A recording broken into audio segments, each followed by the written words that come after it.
Hey gang, welcome to Mzansi and USA News. Today I'll be doing a reaction video on a video done by Clement Manyatela of SABC as well as 702 regarding Roman Cabanac. Now Roman Cabanac is the chief of staff employed by the Minister of Agriculture in his office, that is John Steenhuisen. Now, I will follow the same process that I normally do, where I will give Clement an opportunity to have his say, and then I will interject when necessary, and then give you the opportunity to state your views right at the end. Let's dive in. Steenhuisen's chief of staff has released a statement after public pressure for him to be fired or for him to resign. If you don't know who we're talking about, his name is Roman Cabanac. This is the man that tweeted some time back that blacks are not liberals. He said, and I quote, "If you want to be a liberal party, it cannot be black lad," end quote. And this was in response to Musi Maimani's explanation in his new book on why he left the DA. This man, Roman Cabanac, has anti-constitutional views. He calls black people Bantu people, which was an apartheid reference to us as black people. And that word was weaponized by racists during the apartheid regime. He has previously questioned or denied the veracity of the Sharpeville massacre. So pressure has been mounting for John Steenhuisen to reconsider his decision to appoint this controversial podcaster as a chief of staff. This is what he said when he hosted Ronaldo Gous on his podcast. Ronaldo Gous is another DA member who is facing a DC over racist remarks that he made in the past. Listen to what not Ronaldo, but Roman Cabanac. Listen to what he said about the member of an LGBTQI plus community. I believe that the biggest and greatest band of all time is Queen. Best lead singer ever to exist, Freddie Mercury, without a doubt. Best song ever written, Bohemian Rhapsody. I don't know if you agree. Yeah, I think other songs are better. Like The Show Must Go On is probably better. I mean, I would like Queen. The only problem is, he's gay. He was gay. And he died because of it, so yeah. Did you watch Bohemian Rhapsody? And he died because of it. And yet John Steenhuisen has defended his appointment and still thinks Cabanac is the right man to be his chief of staff and get paid over R1 million in taxpayers' money.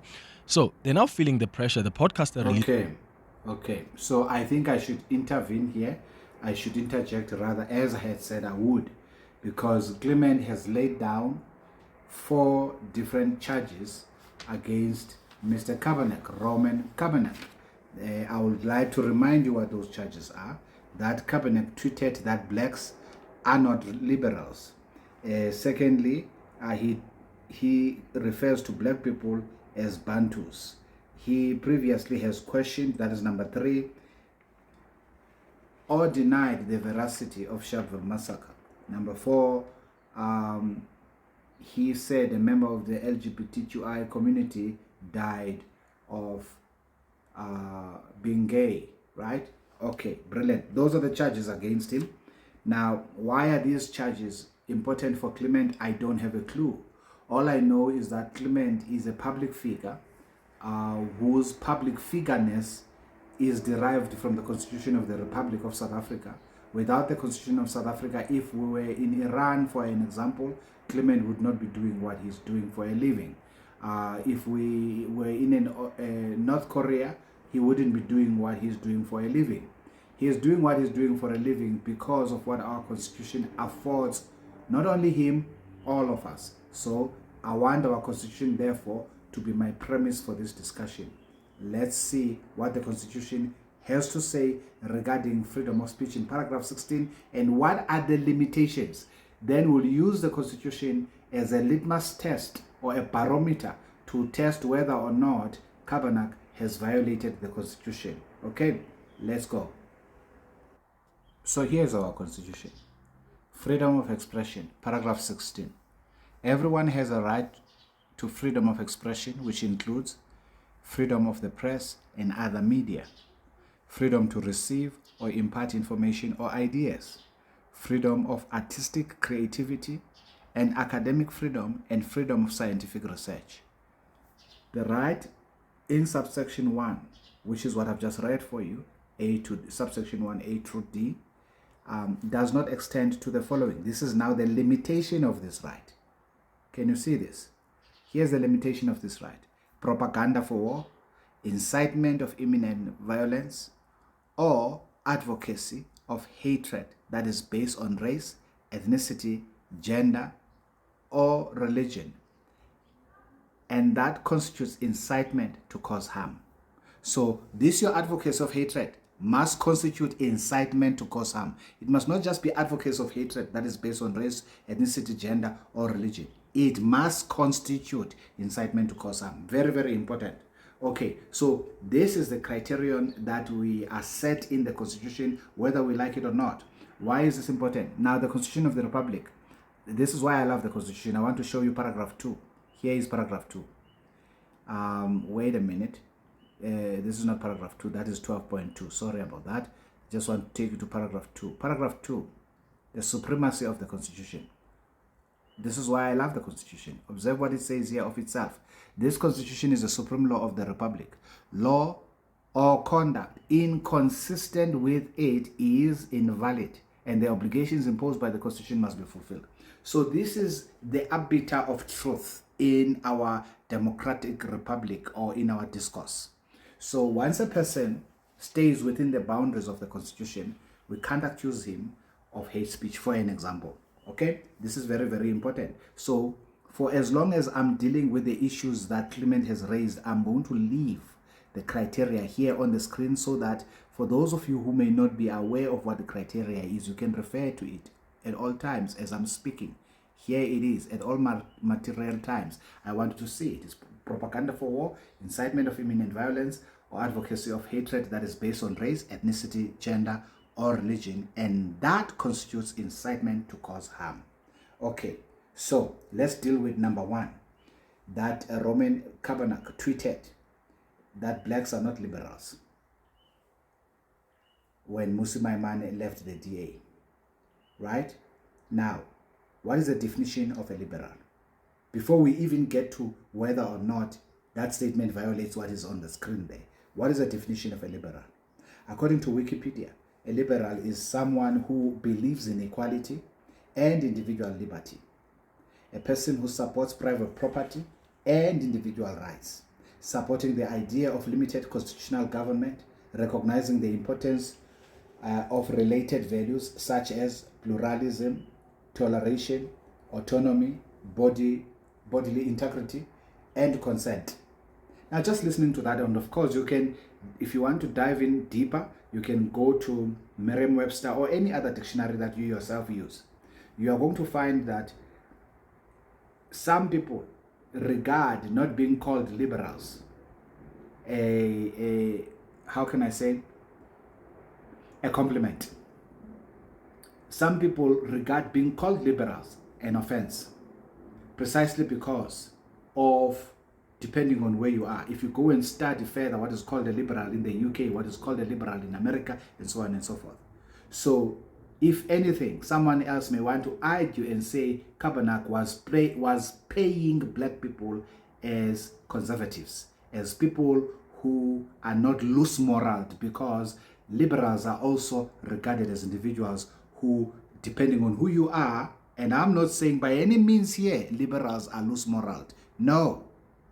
I've given you what Wikipedia says is a definition of liberals. I'm taking you further on this discussion to say being a liberal is defined at various countries. There are arguments made by black Americans in America that black people are not liberals.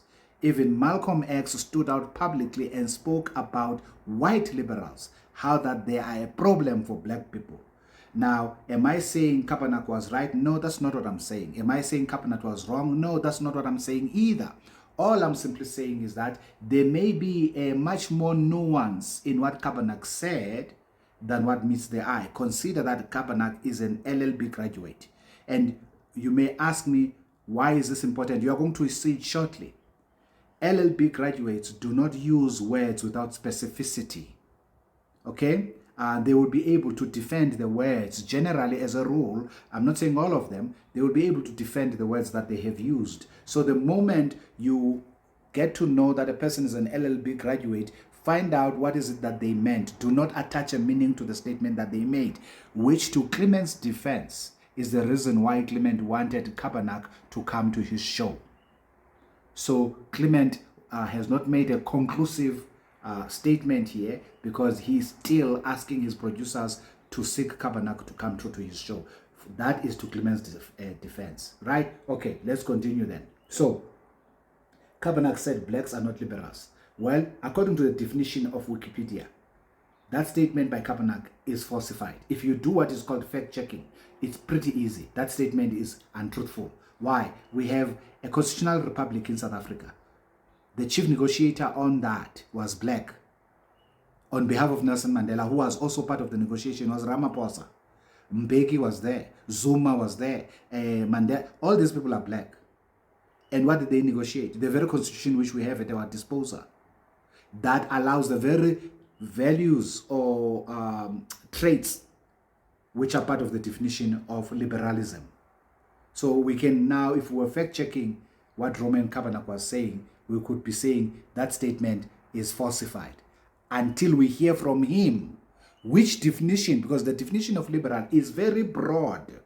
That is why there are YouTube videos online by black people distancing themselves from liberalism, because liberalism is known as having bought the moral sewer that the US find itself, and South Africa very soon, if they are not careful, will find themselves. So it may turn out that what he said may have been a compliment.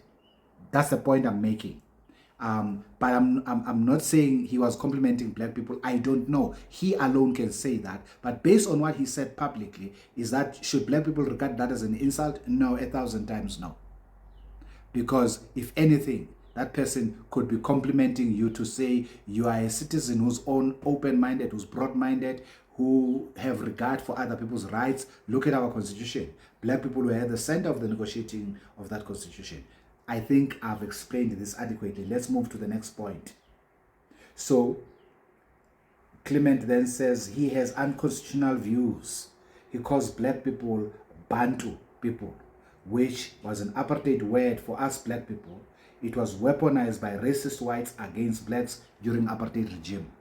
Okay, now Clement obviously is much younger. He still has a lot to learn. He is brilliant as far as, how can I say, as his peers are concerned, but he has a lot of development and growth. I do listen to him from time to time. He's got a lot of excellent views. However, he's on his path of growth. He still needs to learn certain things. What do I mean?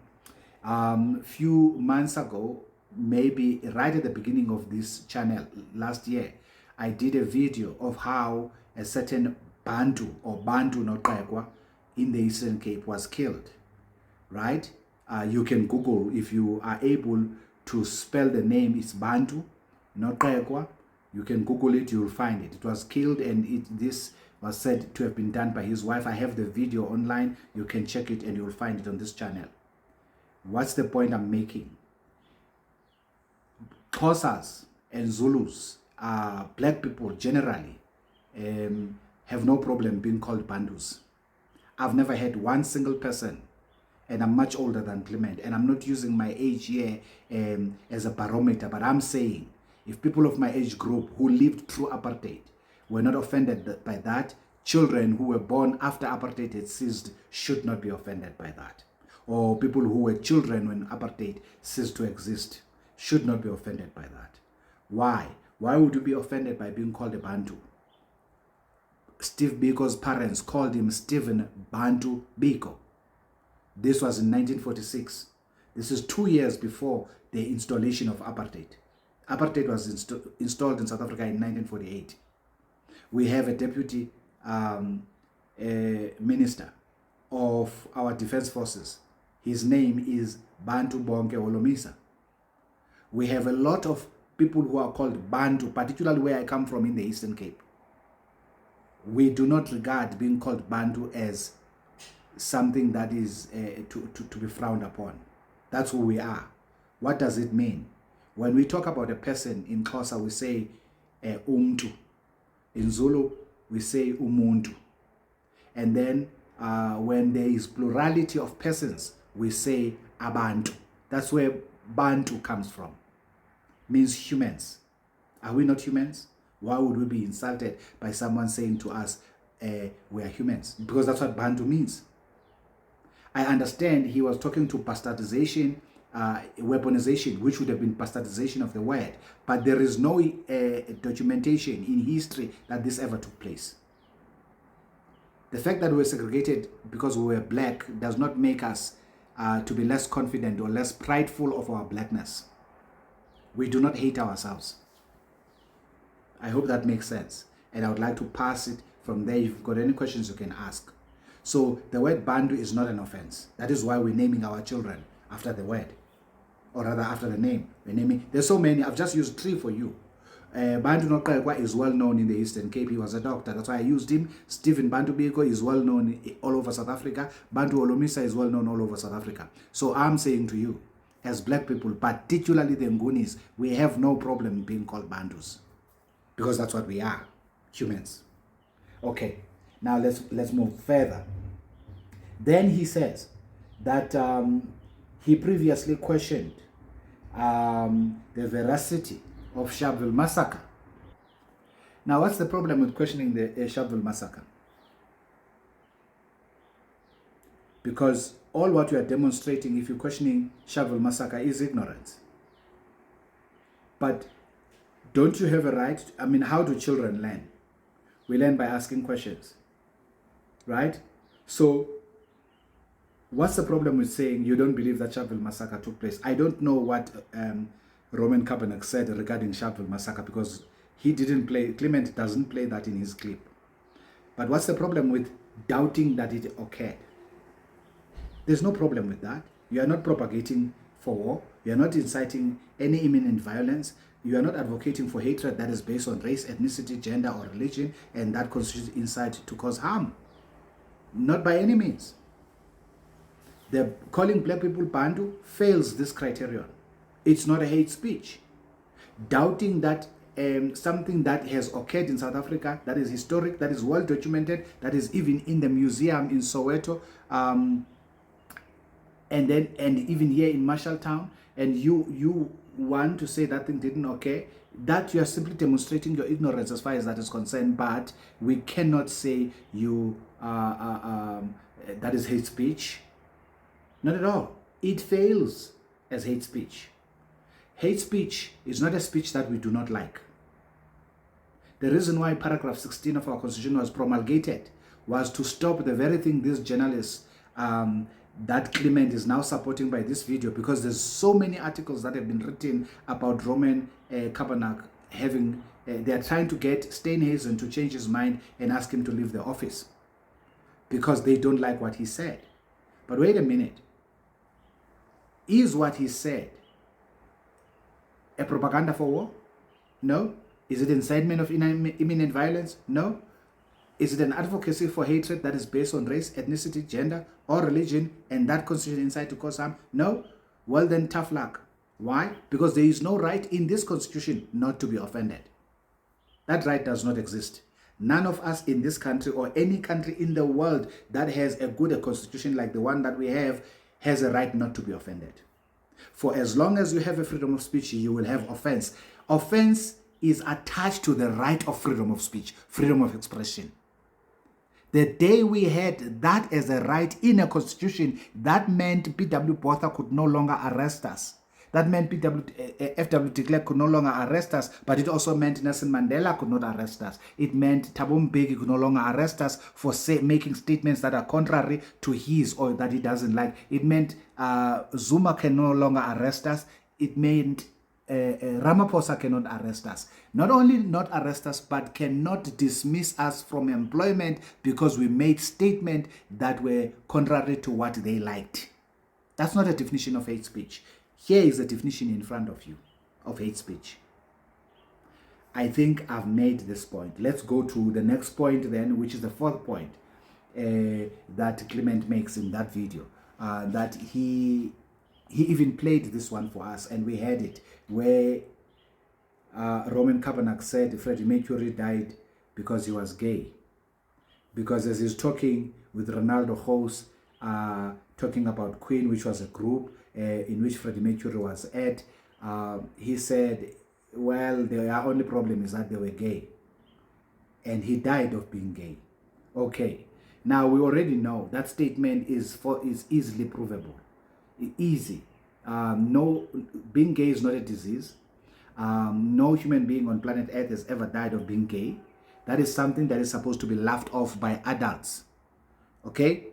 You can't take an offense from that. You can't even take an offense on behalf of the LGBTQ people, because they themselves would laugh you off in manifesting such ignorance that you believe that gay people, what being gay is something that can kill gay people.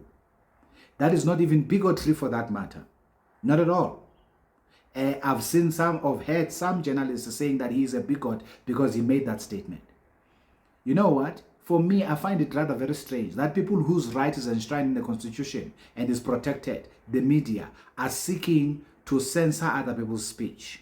What do you think is going to happen when you have been successful in censoring the speech you don't agree with? Government is going to start telling you what to put on your articles. This has happened in history. History is replete of such. I mean, all you need to do is to watch RT News, which is Russian television news. You'll never find anything there that is out of step with what Putin wants. Is that what you guys want? How about North Korea? People need to be very, very careful what you are asking for. Freedom of speech means you are going to hear things you don't like, and that is okay. And all what you need to do is to change the dial. Press the button, change the station. Listen to the one that you want to listen to if you are a person of echo chamber. But a well-read person wants to be challenged, wants contra-reviews, promotes contra-reviews. Okay? So I don't agree with Clement here at all. He goes further. Let's go back to Clement and hear his conclusion. He's very passionate about this matter. Let's hear his conclusion. Statement yesterday. Let me read some of what he said in the statement. He says, "Dear South Africans, dear fellow South Africans, in recent weeks, there has been a heated debate regarding my appointment as Chief of Staff to the Minister of Agriculture on the 1st of September. I briefly addressed this on my X page, stating that I accepted the role to contribute to our nation's growth and food security and economic stability, and I want to work with anyone who shares these goals. However, I realize that more needs to be said. I acknowledge that some of my past online statements were simplistic and controversial, leading to strong reactions. I understand and respect the concerns which have been raised, especially considering my new non-partisan role, but I remain committed to building a better South Africa for all." And then paragraph 4 says, in 2024, both our country and I changed. It dawned on me that my approach had not been constructive. Judging books by covers is how many online conversations go, and I realized that it is better to help read or write the book than to critique its title. The political landscape shifted, and I acknowledge that it was my first real opportunity to contribute to government affairs in South Africa.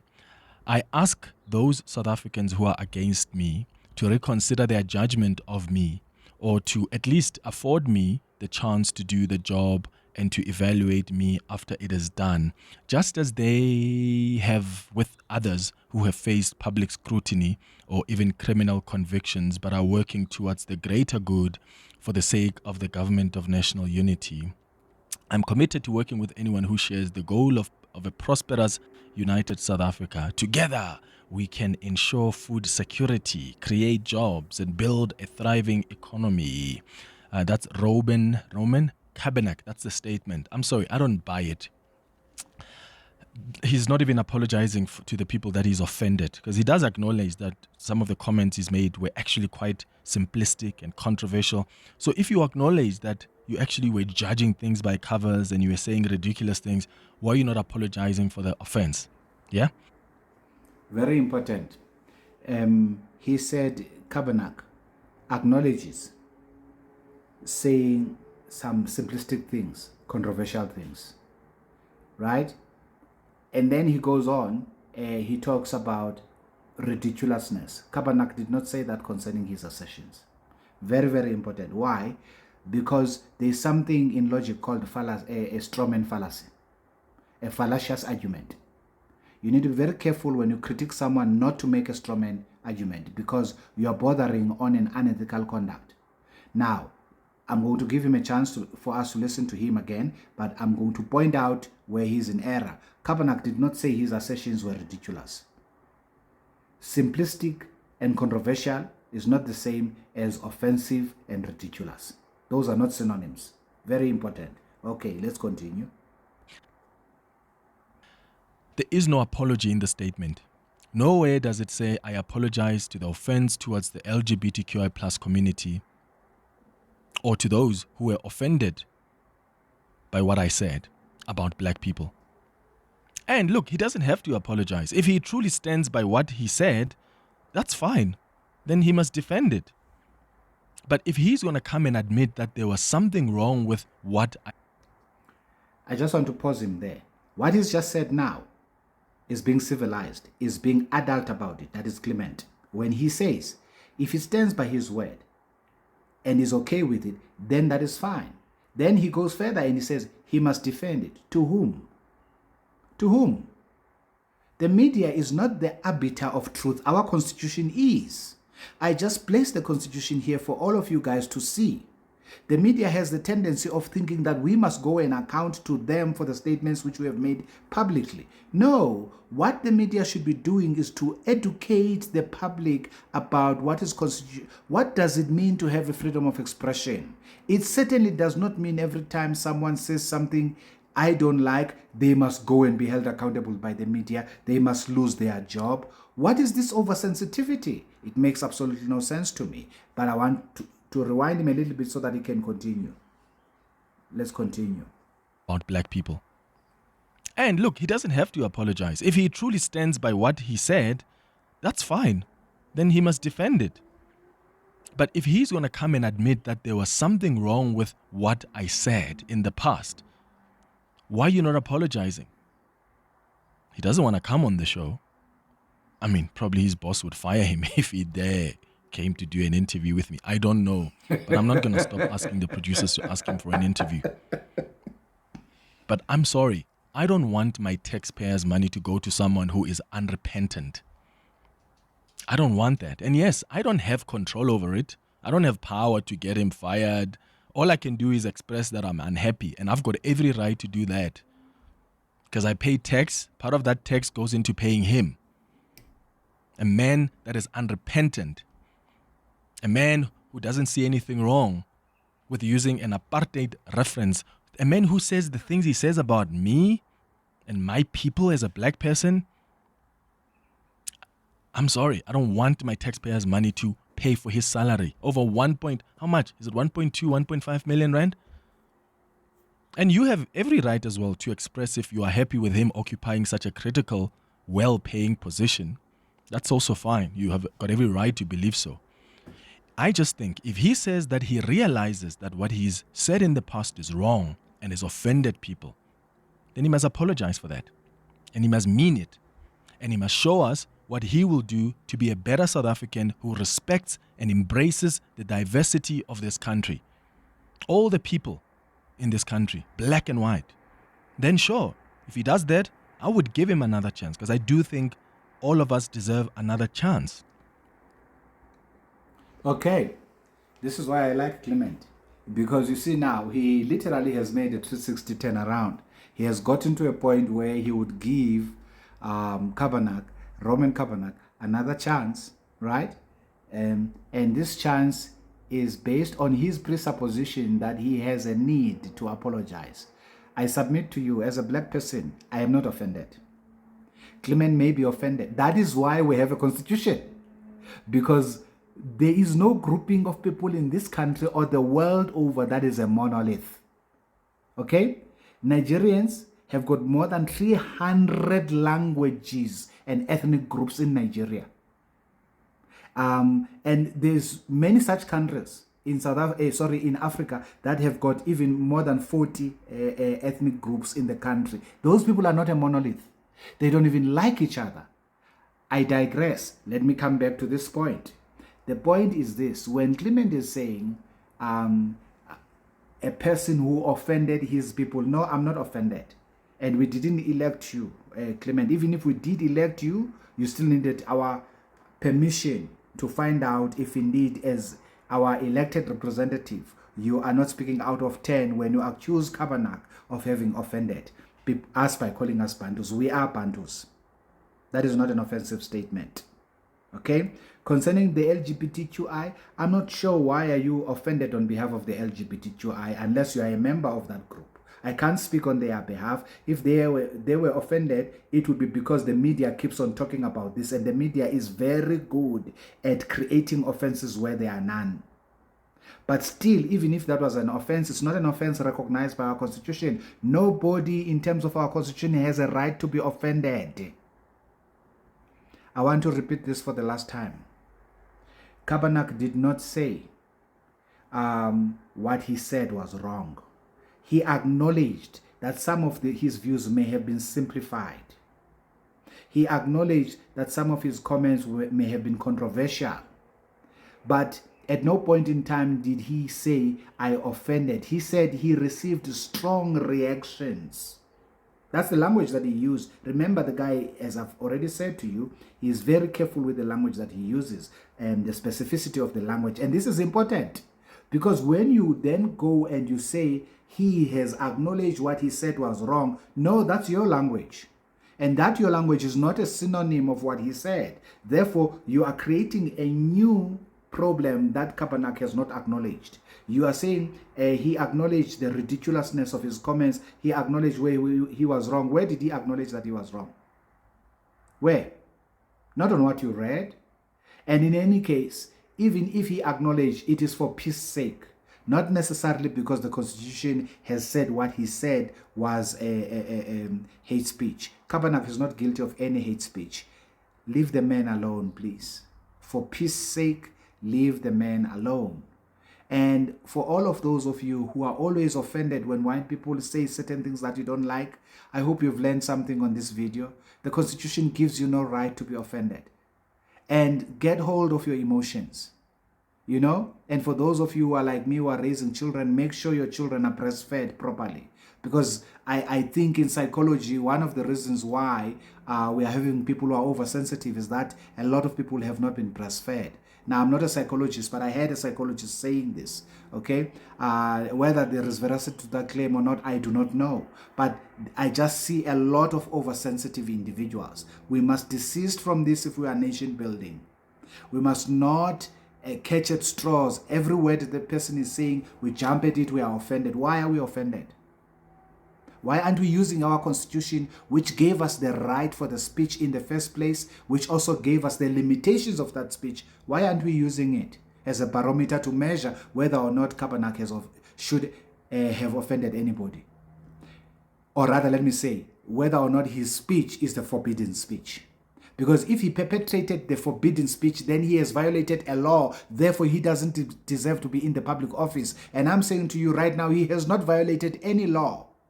We violate other people's emotions every day. Does that mean we must lose our jobs? Come on, guys. We need a growing up to do here. Okay, you tell me what you think down below. Now, this is very important. We have defended Julius Malema. We have created criticized Julius Malema. I'm one of the people who have, I think, about 2-3 videos criticizing Julius Malema about killing the Boer, killing the farmer. But Julius Malema is still in parliament. He's still being paid with taxpayers' money. Where is this selective outrage? Give me your comments down below. Tell me what you think. Ciao, ciao. Do you think Cabanac should resign? If you think that he should resign, please give me reasons. Based, of course, on our supreme law. Our supreme law is the Constitution of the Republic. Not your feelings, not my feelings, not Clement's feelings. Till the next video, let me love you and leave you. Ciao, ciao.